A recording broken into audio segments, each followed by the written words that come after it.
Karachi university سے کوئی سوچ سکتا تھا کہ چند نوجوان شروع کریں گے کوئی، اور پھر آسٹریلیا میں اس کے نعرے گونجیں گے؟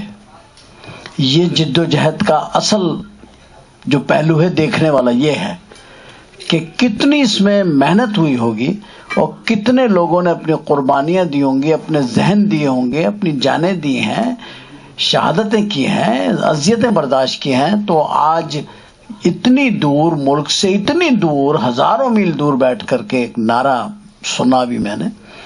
یہ نعرہ نہیں ہے، یہ اس جد و جہد کی ایک اطلاع ہے کہ تم اپنی جد و جہد میں کامیاب ہوئے. یہ بات.